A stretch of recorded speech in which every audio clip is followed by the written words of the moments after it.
Bonjour à tous. Merci d'être présents pour cette deuxième journée de conférence, cette deuxième matinée de conférence sur la maintenance et sur la production également.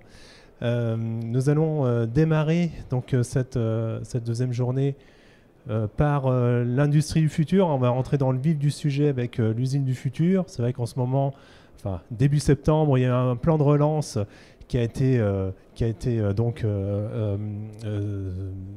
évoqué par le gouvernement, lancé par le gouvernement, pardon, qui incite évidemment à investir, toujours investir. Est-ce que la mayonnaise va prendre? En tout cas, chose est sûre, c'est que aujourd'hui dans l'industrie, la clé reste l'investissement dans les nouvelles technologies, notamment digitales. C'est pas seulement, il y a aussi l'investissement dans la formation, les ressources humaines, dans les compétences. C'est aussi un autre volet très important, mais là encore, le digital peut aider aussi. Là, ici, on va plutôt parler de monitoring de machines, d'IoT, avec donc Pierre Nakache de la société Assystem, qui va nous présenter une technologie bien particulière, voir un peu dans le détail aussi ce que ça représente, ce que ça apporte pour la maintenance et pour la production. Et également donc une technologie avec des cas concrets, je crois, tu as des cas concrets dans l'industrie, puisque c'est vraiment le cœur du sujet et l'intérêt justement de ces conférences. Donc je t'en prie, c'est à toi Pierre. 1, 2, ah, vous m'entendez. Je vais enlever le masque. Bonjour à tous. Voilà, on entend bien. Ce que je vais faire, c'est que, bon, évidemment, je vais passer beaucoup de temps sur vous expliquer des cas d'usage, montrer vraiment ce qui se passe avec notre technologie ou ce type de technologie dans le domaine de la réponse à de l'aide à la maintenance, parce que c'est vraiment des outils d'aide. Je vais commencer aussi d'abord à vous expliquer qu'est-ce qui se passe un petit peu, je veux dire, dans le monde avec ce qu'on appelle le predictive maintenance. Vous comprendrez bien que je ne parle pas de maintenance prédictive, mais de predictive maintenance. Je vous expliquerai pourquoi. Enfin, vous en avez certainement déjà entendu parler. Mais pourquoi on en est là, pourquoi maintenant c'est possible. Qu'est-ce qui se passe aussi? Je fais un tout petit tour au niveau du monde et de la maturité de cette technologie par rapport à la France, d'accord, mais très très rapidement. Mais c'est important quand même que vous ayez en tête le niveau de maturité de ces technos, de ce domaine d'activité. Je vous présenterai ensuite la société, enfin notre technologie surtout, et puis rapidement passer sur des cas d'usage et vous expliquer quel peut être l'intérêt rapide, immédiat de cette technologie, mais aussi en projection sur ce que ça va donner plus tard. Voilà. Ok. Je commence toujours par expliquer, même si c'est peut-être un peu redondant, les différents termes que je vais utiliser. Ça me paraît important. Donc, vous allez entendre parler de Edge Computing et de Cloud Computing. Edge Computing, c'est faire du traitement de l'information, amener, on va dire, entre parenthèses, de l'intelligence au plus près de l'endroit où on est en train de faire quelque chose. Bon, alors pour le coup, nous concernant, c'est une machine qu'on veut surveiller. Eh bien, on amène le plus possible de traitement déjà au plus près de la machine. Le cloud computing ou le serveur, le traitement sur un serveur, c'est là, vous avez maintenant, on entend beaucoup parler de cloud, mais ça peut être aussi directement dans une usine, un serveur qui est ce qu'on appelle on-premise, ça c'est un terme que je n'ai pas utilisé, mais qui est au plus proche, donc physiquement dans l'usine, mais voilà, avec toute la puissance que peut avoir un traitement par un ordinateur, par un serveur, d'accord.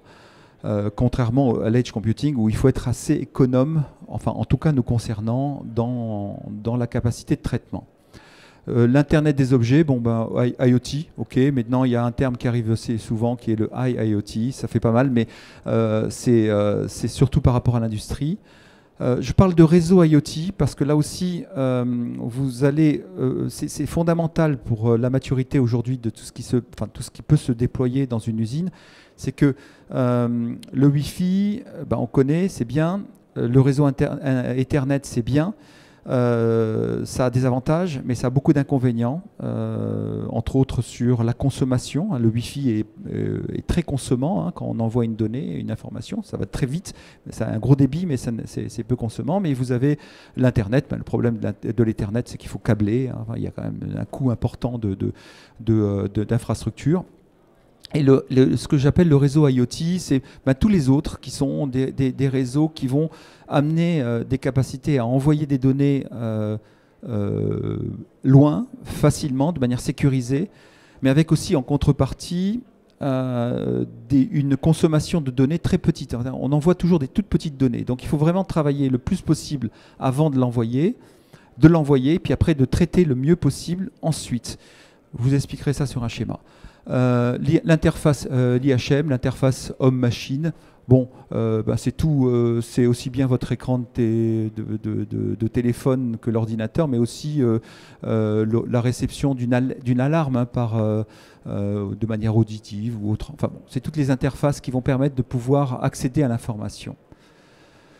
Et puis les deux termes que je vais utiliser assez fréquemment, c'est le condition monitoring. Alors, et predictive maintenance. Pourquoi je donne les mots anglais? Parce que souvent, ils sont déformés lorsqu'on commence à les positionner en français. Condition monitoring, bon, c'est assez, finalement là pour le coup, c'est pas très déformé, c'est la surveillance de machines, des conditions de fonctionnement d'une machine. Et predictive maintenance, c'est pas la maintenance prédictive, c'est la maintenance préventive, qui permet d'avoir une estimation, c'est toujours une estimation, vous garderez toujours ça en tête, c'est de probabilité qu'un problème arrive et qu'une maintenance doit être effectuée. Alors, j'ai repris pas mal de choses que je reçois assez régulièrement au niveau de nos clients, de nos interlocuteurs, de nos partenaires. On imagine plein de choses avec l'intelligence artificielle et tout ça. Bon, je tiens à dire, il ne faut pas rêver parce que c'est plutôt en devenir. D'accord ? Il y a des choses qui se font, des choses qui se font bien, mais le futur là-dessus est plutôt dans quelques années. Là aussi, je vous expliquerai. Mais ce qui est déjà là, c'est ne serait-ce que déjà surveiller une machine, recevoir des informations d'une machine, vibratoires ou d'état de lubrification, par exemple. C'est déjà extrêmement important pour commencer à mettre en place un prévisionnel. Donc finalement, des informations qui ne sont pas traitées par de l'intelligence artificielle, par du machine learning, etc., servent déjà énormément, de manière pragmatique et rapide, à des informations. Donc, si on est capable d'avoir cette information facilement, rapidement, sur n'importe quelle machine, qu'elle soit jeune, ancienne, voilà, à l'autre bout de l'usine, c'est déjà pas mal. Voilà. Et puis, ce qu'il faut garder en tête quand vous serez amené à déployer ce type de technologie, mais la nôtre ou d'autres, c'est toujours garder en tête que c'est très bien aujourd'hui ce qui est capable de faire ces objets, mais il faut tout le temps penser qu'est-ce que va apporter cet objet dans quelques temps. Est-ce que je pourrais encore utiliser cet objet-là, cet outil, pardon, pour pouvoir déployer justement de l'intelligence artificielle de plus en plus poussée, l'automatisation, la prescription je vous parlerai de prescriptive maintenance. Tout ça, c'est des choses qui doivent évoluer. Et si vous commencez à mettre des outils qui vont être, au bout de quelques temps, de quelques années, bloqués et être un frein pour vous, pour le futur, il faut quand même en prendre en compte, le prendre en compte. Donc, l'état des lieux, ça, c'est une diapo que j'avais déjà présentée. Vous les connaissez, si vous êtes dans la maintenance, je pense qu'il y en a pas mal.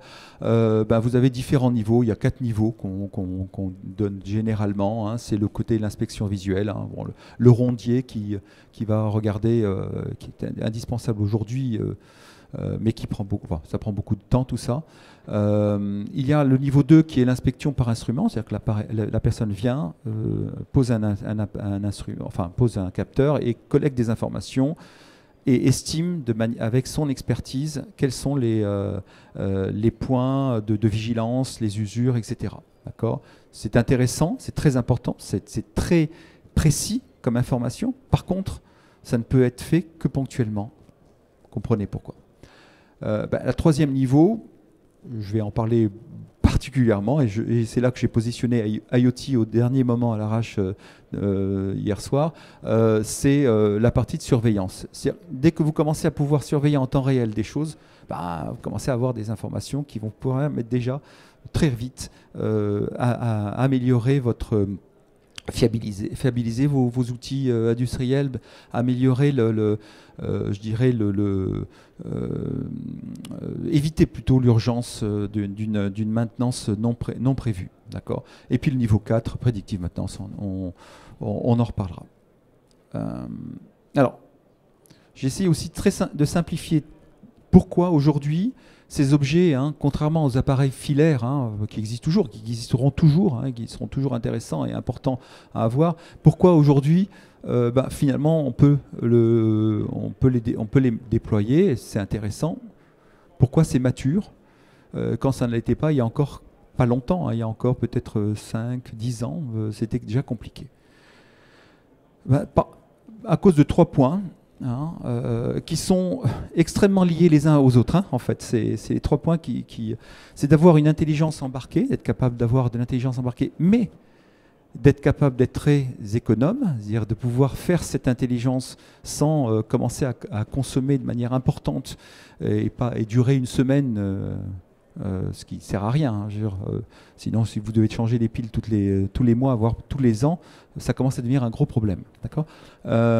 Donc l'intelligence, l'embarqué, l'électronique qui devient de moins en moins consommable, de plus en plus intelligente, et la capacité d'avoir des réseaux, comme je vous ai parlé, non filaires, qui peuvent être déployés de manière assez facile et en capacité de couvrir comme ça une usine de manière peu onéreuse et rapide. Là aussi, sur l'architecture d'un réseau IoT industriel général, vous avez la captation des données. D'accord. Alors, si ce sont des données du type température, pression, mesure de niveau, tout ça, ce sont des données qui n'ont pas besoin d'être traitées. Vous comprenez bien que là-dessus, on est aujourd'hui, ça existe depuis déjà un certain temps, des capteurs peuvent être positionnés et vont apporter une pertinence importante. Donc, ce type d'objets on va exiger d'eux d'être très autonomes et d'envoyer des données le plus régulièrement possible. Quand on va passer sur de la partie vibratoire, je vais passer dessus, je vais parler de ça tout à l'heure, mais la partie vibratoire, acoustique, enfin tous ces points-là vont nécessiter de pouvoir faire du traitement, d'accord ? Mais enfin, pour le coup, il faut qu'ils soient tous autonomes et gérer un grand nombre de données, mais pas des données qui vont envahir, perturber, polluer les informations que vous avez besoin que ces informations soient pertinentes pour vous. Donc le réseau IoT, ensuite vous avez un traitement, alors vous avez des serveurs, tout ça qui vont traiter ces données-là, et puis vous sortir des informations sur des interfaces. Voilà, c'est à peu près la même chose, mais c'était surtout par rapport au point, c'est collecte de données, analyse et transfert, et ensuite appliquer des modèles prédictifs, plus ou moins simples, mais un modèle prédictif simple, c'est simplement une analyse vibratoire sur un élément de l'analyse vibratoire pour pouvoir dire, voilà, c'est une courroie ou un roulement qui commence à s'user, par exemple. Mais ça peut aller beaucoup plus loin sur ce traitement-là. Et l'information qui elle, va être réinjectée là-dessus. J'en ai fait d'autres, mais je ne vais pas non plus rentrer trop dans les détails, mais je vous montrerai ce qu'a présenté Renault sur notre technologie. OK. Dans les termes encore un peu qui rentrent en ligne de compte, c'est que vous avez bien vu qu'il y avait ce qu'on appelait l'analyse, la description d'un problème, ce qu'on appelle la descriptive analyse. D'accord ? Vous allez avoir le diagnostic. Vous allez pouvoir avoir une capacité à analyser, mais aussi prévoir une panne. D'accord ? C'est ce qu'on appelle le prédictive analytique, predictive maintenance. Et puis il y a le terme aujourd'hui que vous allez avoir de plus en plus souvent, voire de plus en plus souvent, qui est le prescriptive maintenance, predictive analytique, qui est en fait à quel moment on va pouvoir dire dans 3 mois il faut changer telle pièce pour s'assurer qu'il n'y ait pas de problème d'arrêt non programmé sur la machine. Là on en est encore loin. Donc ça c'est vraiment ce que je pense va être un des challenges je dirais de l'industrie du futur. Alors rapport sur le marché, je ne rentre pas dans les chiffres, mais ce que je voulais surtout donner comme information était surtout sur la partie maturité. Aujourd'hui, et ça c'est bon, c'est des sources qui sont assez crédibles, hein. Les entreprises ont passé le cap, je veux essayer, je ne suis pas certain, est-ce que ça marche bien, etc. Donc il y a ce qu'on appelle le POC, hein, le Proof of Concept. Et ils ont dépassé le stade aussi du pilote. Donc il y a vraiment une majorité, et je le ressens hein, dans notre domaine d'activité, où tout ça a été accepté, compris. Je dirais, les industriels voient leur intérêt et voient que les technologies apportent des informations pertinentes. Ce schéma était surtout pour vous dire finalement la France n'est pas si mal placée que ça. On reste quand même, comparativement à notre marché par rapport aux États-Unis par exemple, on croit que les États-Unis sont très en avance, ça ne l'est pas, ils ne sont pas nécessairement. Mais bon, avec évidemment l'Allemagne qui reste très en avance sur cette application de predictive maintenance. Mais bon, on est plutôt pas mal placé. L'Asie est très fortement placée, mais c'est normal. C'est quand même les endroits où il y a le plus je dirais, d'industrie aujourd'hui. Hop, on voit pas la moitié des choses. Là aussi, c'était juste pour vous dire comment collecter des informations pour avoir des choses pertinentes pour prédire des pannes ou prédire une évolution de conditionnement d'une machine. Eh bien, en prenant la partie vibratoire qui est le plus souvent utilisée, d'accord, eh bien, on va avoir avec la température et l'ultrason, je vous expliquerai pourquoi plus tard, je vous donnerai des exemples en cas d'usage, eh bien, on est en capacité de couvrir quasiment 80, pas 5%, mais 95% des applications. Dans cette étude-là, il y a le principal besoin, c'est la réduction des coûts, d'accord, qui a été exprimée. La réduction des coûts, alors en performance, un indicateur de performance clé, ce qu'on appelle le KPI. Eh bien, on a la réduction des coûts totale de la maintenance, et puis la diminution des temps de ce qu'on appelle de temps d'arrêt non programmé. Voilà. Bon, je passe là aussi assez rapidement. On voit qu'il y a les freins aujourd'hui, ils appellent ça des défis, mais les freins qui sont aujourd'hui les plus fréquemment présenté, c'est la résistance au changement, mais je pense que ça devient de moins en moins le cas de ce que je vois autour de moi. La pénurie de talent, là c'est d'une manière très générale, aussi bien dans la maintenance que dans ceux qui fabriquent les technologies de prédiction de panne, mais il y a des problèmes de talent, mais ça je ne suis pas bien placé pour l'exprimer. Alors, assurer la qualité de la quantité des données, parce que avec très peu de données, on ne peut pas faire grand-chose. Trop de données, on ne sait pas faire grand-chose non plus, parce que c'est trop et on est perdu. Donc il y a vraiment ce point-là qui est très, très, très stratégique. Donc il revient avec l'acquisition de données efficaces, hein, ça revient là-dessus. Gouvernance des données, c'est quoi? C'est simplement de dire, mettre des indicateurs, de dire cette donnée, elle veut dire ça, mais d'une manière générale, c'est-à-dire de manière universelle dans le monde entier, dans toutes les industries, cette information-là signifie ça. Si on n'est pas capable de taguer, hein, ce qu'on appelle un tag, hein, de la donnée, on n'ira pas très loin. Voilà. Après, manque de données historiques, évidemment, hein, ça c'est resté toujours redondant. Mais complexité de la solution, j'espère qu'on commence à simplifier les choses. La sécurité, c'est toujours demandé. Et puis l'intégration. Alors vous voyez que l'intégration dans le processus de la maintenance, déjà existante, ça devient de moins en moins.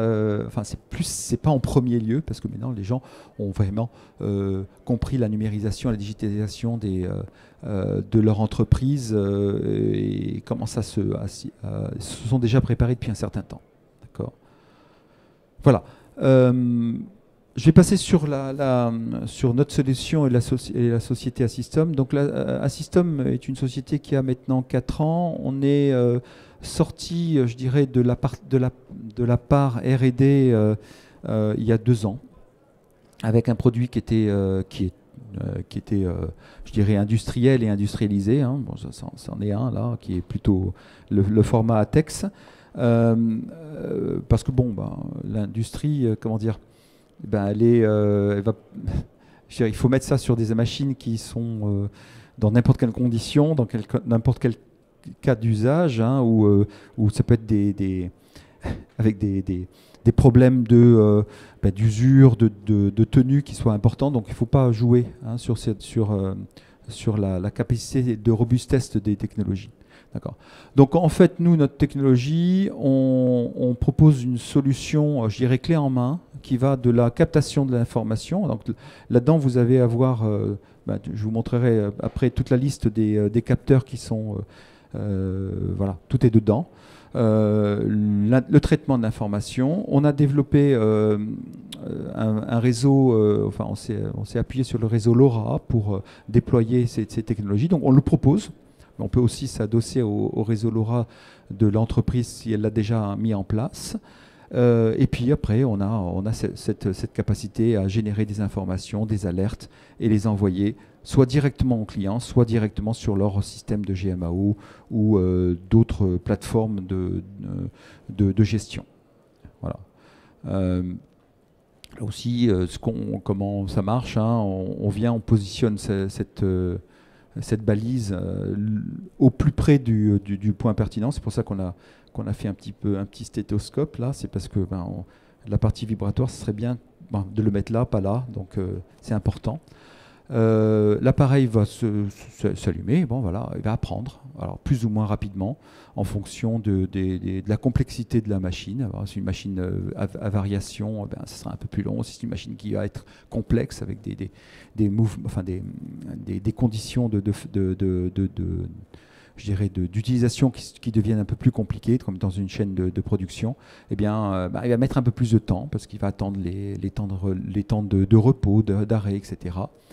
Et à partir de là, il va avoir une trame il va prendre une empreinte, il va générer une empreinte. Et cette empreinte-là, elle va être l'outil de surveillance. Cette empreinte, elle va être composée plus d'une soixantaine de caractéristiques techniques, hein, d'informations qui vont à elles seules être en capacité pas simplement de prendre la mesure générale de fonctionnement d'une machine, mais aussi être capable de dire c'est plutôt tel organe ou tel autre organe de la machine qui est à surveiller ou qui est en dysfonctionnement. Je montrerai ça dans les cas d'usage. Ça c'est ce qui a été présenté par rapport à notre technologie dans le groupe en interne, hein, chez Renault. J'ai le droit de le présenter. Voilà comment eux l'ont conçu. Donc ils l'ont mis sur leur chaîne de production. C'était sur l'usine de Cléon.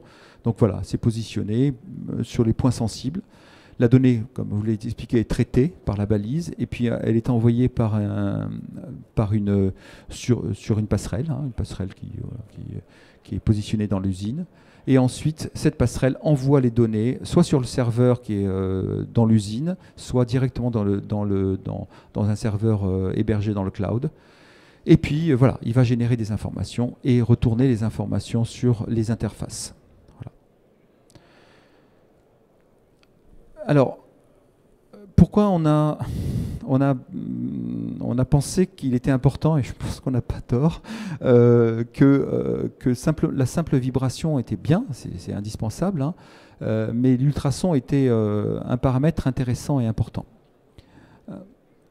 L'ultrason, par exemple, va pouvoir vraiment surveiller, je vous le montrerai sur un cas d'usage, par exemple l'état de lubrification d'un roulement. D'accord ? Et plus tôt vous êtes en capacité de savoir qu'il y a une évolution sur par exemple, dans ce cas-là, plus vite vous allez pouvoir corriger ce problème-là et permettre d'avoir une durée de vie de vos machines plus longue. D'accord ? L'état vibratoire va, lui, pas seulement, même si je trouve que la courbe est trop synthétique, mais la vibration va adresser d'autres problèmes. D'accord ? Et ces problèmes-là peuvent arriver un peu plus tard aussi. Il faut être prudent. Le courant, le bruit, la chaleur, et puis la fumée, là c'est déjà trop tard. Mais bon, vous voyez qu'on a une information qui déjà, donc comprenez que le predictive maintenance est intéressant pour le coup, parce que si vous avez une information non traitée, sans algorithme ni quoi que ce soit, mais le plus tôt possible, vous faites de la prévention. D'accord ? Donc dans ces boîtiers, je vous montre un peu ce qu'on a. Bon voilà, on a embarqué tous ces capteurs. Comme je vous l'ai expliqué, pourquoi je parle de la vibration et de l'ultrason tout le temps, c'est parce que c'est ceux qui font des très grosses quantités de données, mais génèrent aussi des informations je dirais les plus précises et analytiques. D'accord ? Bien sûr, la mesure de température ambiante de surface, l'humidité peuvent être des paramètres importants. Dans notre boîtier, on intègre aussi des entrées analogiques qui vont permettre soit de collecter d'autres capteurs, mais aussi de pouvoir déclencher des mesures quand il le faut, quand il est nécessaire, par exemple. L'autonomie, c'est jusqu'à 5 ans avec 2 piles AA. Si on prend une mesure par heure, on peut évidemment prendre une mesure toutes les minutes. Enfin, ça ne sert à rien dans beaucoup de cas. Et là, celui-là, cette balise-là embarque 4 piles AA remplaçables. Et là, on va tenir avec une mesure par heure jusqu'à 8 ans. Okay. Donc là, pour le coup, comme je vous ai expliqué, l'autonomie, le fait de remplacement de piles, ça se fait, quand ça se fait tous les 4 ou les 8 ans, c'est mieux que toutes les semaines. On a aussi une alimentation externe qui va être pertinente quand, par exemple, on a besoin d'asservir des mesures de manière, de laisser l'appareil tout le temps allumé, tout le temps éveillé pour pouvoir prendre des mesures de manière assez régulière. Donc, pour le coup, c'est plus tellement pertinent d'avoir à consommer pour rien. Voilà, donc on embarque toute l'intelligence qui va permettre de traiter, de compresser les données, de les envoyer. Alors, parler des cas d'usage, j'ai fait 3 thèmes. Je crois que j'ai fait 3 thèmes. Oui, c'est ça. J'ai fait 3 thèmes sur l'adhésion. Bon, ça, c'est aussi ce que je l'avais présenté la dernière fois. Donc, je vais passer rapidement, mais je tenais quand même à le présenter. C'est un de nos premiers cas qui reste extrêmement pertinent. C'est avec la société Trimet qui aujourd'hui est en train de déploie notre technologie déjà depuis un certain temps. Je sais qu'à Marseille, il y en a maintenant qui sont en train de se mettre en place au niveau du port. Trimet, c'est une société qui fabrique de l'aluminium. Et les premiers usages qu'ils avaient besoin, c'était sur les tours la fabrication d'anodes, donc avec du carbone, donc dans des conditions qui sont quand même compliquées pour l'homme d'aller se balader. Lorsqu'on a commencé à mettre en place ça, c'était quand même en 2018. Eh bien, la première peur, enfin la grande peur je dirais du responsable de production était sur l'adhésion de ses collaborateurs qui n'avaient pas nécessairement envie d'être embêtés par quelque chose qui était dans leur poche ou enfin des informations qui venaient dont ils n'avaient pas nécessairement visualisé le besoin. Deuxième point, c'était que comme je vous ai dit, l'environnement était compliqué, difficile. Et puis je dirais l'autre point, c'était, enfin le premier point que je considérais, mais c'est que c'est des machines qui sont très anciennes, d'autres moins anciennes, certaines qui étaient déjà entretenues, d'autres qui avaient besoin d'être entretenues, donc on n'avait pas une homogénéité sur l'état l'état de fonctionnement des machines sur ces points-là. D'accord ? Donc on en a, pour le coup, on avait mis, je crois, une vingtaine d'appareils pour la première fois dans ce cas-là, sur des broyeurs, sur des convoyeurs, sur des élévateurs, sur différentes pompes, etc. Enfin bon. Donc la première chose qu'on a fait, c'était de mettre en place un écran comme celui-là dans la machine, dans la salle de machine à café, et d'avoir des informations sur ce qui se passait là-dessus. Ce qui était très très intéressant, c'est que pour les mainteneurs, c'était important parce qu'ils pouvaient comme ça du premier coup avoir une information si tout allait bien et d'intervenir s'il y avait des soucis. Très rapidement, pardon, je reviens sur celle-là. En fait, sur chaque fois que vous aviez une information, voyez, sur un des paramètres, vous avez des informations sur la vélocité, sur le balourd, sur le déséquilibrage. Enfin, tout dépend ce qu'on veut mettre dessus. Okay. Après, on peut aller un peu plus loin dans le diagnostic sur chacune de ces machines. Très rapidement, il y a eu un besoin de la part de la production, parce qu'ils se sont rendus compte que notre technologie permettait quand même de surveiller le nombre de temps de fonctionnement de ces machines, tout simplement. Et donc, ils nous ont demandé de mettre en place des dashboards par semaine. Bon, je sais qu'ils travaillent ils font fonctionner leur machine du lundi au samedi, au vendredi. Et donc, ils avaient besoin de savoir le taux d'utilisation de ces machines par semaine. Voilà. En janvier 2019, il y a eu une alarme qui s'est déclenchée sur un broyeur, un appareil qui a plus de 20 ans, en fait, avec un état d'apprentissage qu'on a fait en l'état. On ne savait pas s'il était bien ou pas. Je veux dire, là-dessus, vous comprendrez bien que c'est important.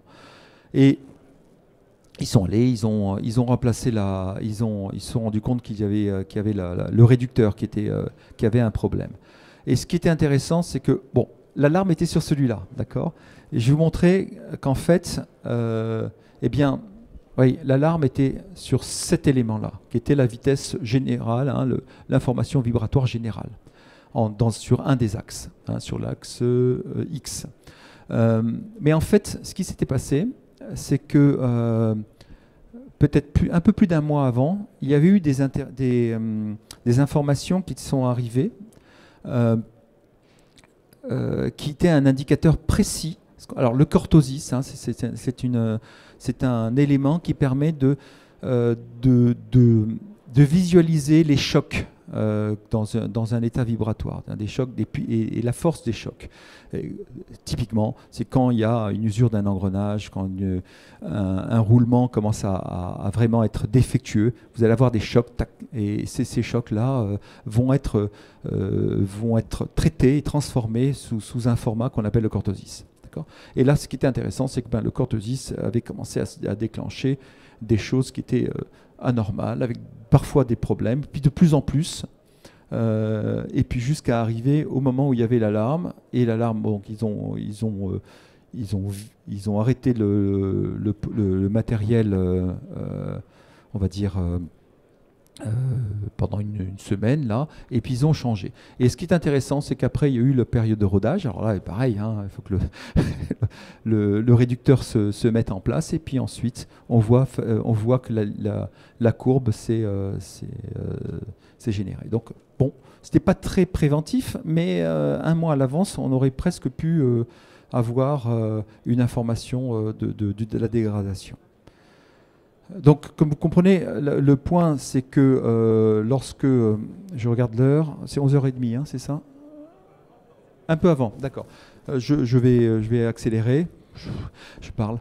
C'était bon, vous comprenez l'histoire d'effectuer un apprentissage sur une machine saine ou pas saine. D'accord.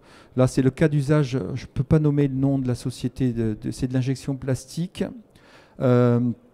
C'est même plus des fabrications de plaques de plastique de différentes épaisseurs.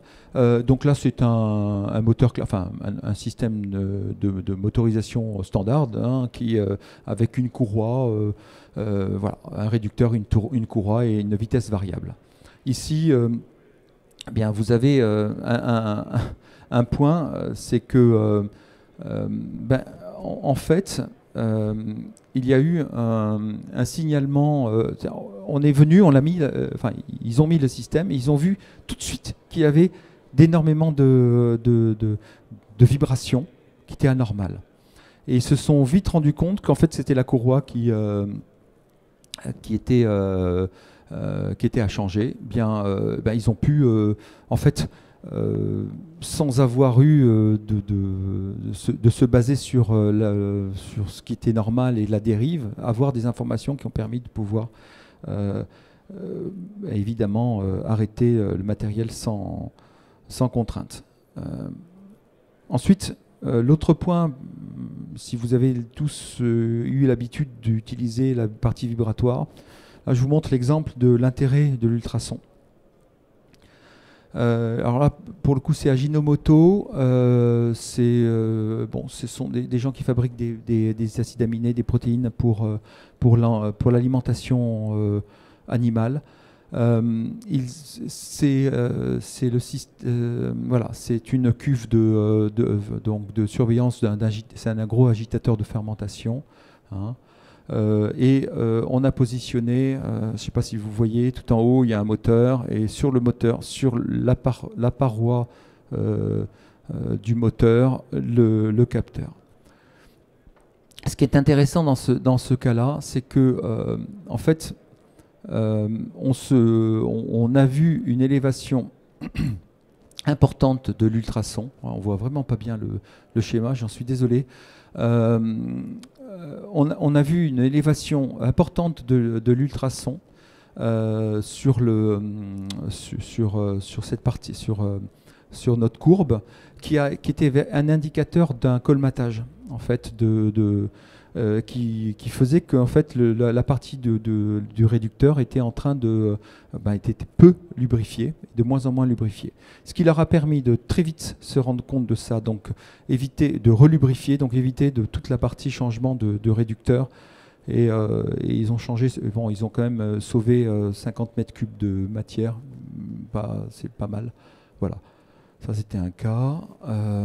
J'ai un autre cas. Alors, pareil, encore là, ça, c'est plutôt l'injection plastique, la vraie injection plastique. Là aussi, un grand. Donc, on a positionné. Alors, on a positionné ça sur une vis d'extrusion des pièces de.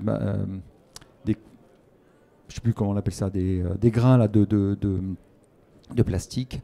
Et là, ce qui est très intéressant, c'est que on se focalisait sur la partie réducteur, et en fait, il se passait quelque chose un peu plus en amont, qui était sur la partie palier. Et il y avait un palier qui était défectueux et remontait c'est plusieurs mètres, hein, et remontait dans notre capteur des informations d'élévation importante ultrasonore.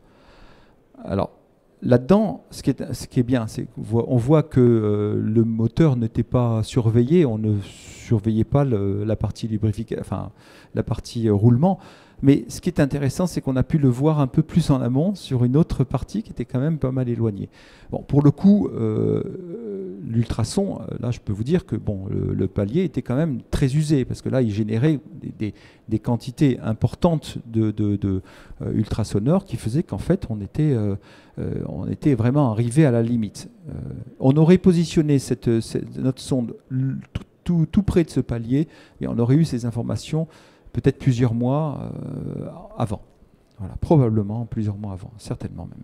Bon, après, autre cas d'usage, je passe vite. Là, c'est toujours Renault. Là, c'est sur des pompes à queue de cochon sur des lignes de polymère. Voilà, là aussi, on a détecté un problème de polymérisation dans la pompe dû à un problème de température, de défaut de température en amont. Ici, là, je peux dire, c'est ArcelorMittal sur les surveillances de laminage.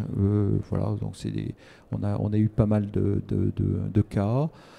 Qu'est-ce qu'il y a là sur les centrales d'air, hein, tout ce qu'on appelle tout ce qui est CTA, là on a eu beaucoup d'informations. C'est bon, j'ai fini. Voilà. Et là pour le coup, ce qui est intéressant, c'est qu'on est en capacité de surveiller très facilement ce type de technologie. Voilà, j'ai fini. Très bien. C'est bon, mon micro marche. Merci beaucoup Pierre. Merci beaucoup pour ces explications et tous ces cas d'usage justement. Je vous invite d'ailleurs à en parler directement avec Pierre Nakache si vous voulez des précisions sur ces cas d'application. Parce que je pense que, que chaque cas est unique. Chaque usine est unique et donc il y a une manière aussi de disposer tout ça qui ne va pas être homogène. Justement, en parlant d'homogénéité et d'hétérogénéité, on parlait notamment chez Trimet du fait que le parc machine n'était pas du tout, n'avait pas un état de santé homogène justement. Ça pose des complications, ça, pour vous, pour également l'industriel à mettre en place ces technologies? En fait, pas du tout, parce que on s'appuie quand même sur des normes qui sont, par exemple, la norme ISO 10816 qui va permettre de surveiller des machines, quel que soit son état de santé. C'est-à-dire que à partir de certains éléments vibratoires, je ne rentre pas dans les détails, mais à partir de certains éléments vibratoires, on va savoir si c'est désaligné, s'il y a un problème de couplage, s'il y a un problème d'usure de réducteur. Vous voyez, les chocs sur les réducteurs, ça on le sait de suite. D'accord ? Et puis il y a d'autres éléments qu'on a besoin, qui sont nécessaires pour aller évoluer un peu plus. Voilà. D'accord. Très bien. Alors, il y a peut-être un peu de temps pour une ou deux questions, si vous avez des questions sur cette présentation. Alors attendez, comme c'est filmé, je vais vous demander. Voilà. Alors soit vous me dites la question, et puis je la répète au micro.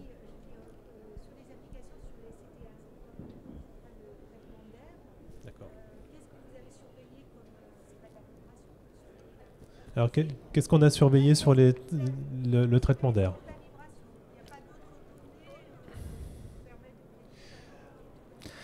Peut-être par rapport à... Vous pensez peut-être à la partie de filtration, variation de filtration, je suppose, tout ce qui est... OK. Non, nous, on s'est focalisé surtout sur la partie moteur, d'accord ? Et donc, on surveille les courroies, le moteur, sa fixation, son usure, d'accord ? Après, c'est vrai que corrélé par exemple avec un système de mesure double de pression, différentielle de pression, va permettre d'avoir d'autres informations sur la nature même de l'efficacité de ce système. Et aujourd'hui, on a plusieurs cas où on a détecté des problèmes par exemple de résonance. Quand vous arrivez à une certaine... quand c'est un système, ce sont des systèmes à variation, puis à un certain moment, vous avez des cas où le système rentre en vibration et il est dangereux de travailler sur cette barre. Donc là, on va pouvoir surveiller ce genre de choses.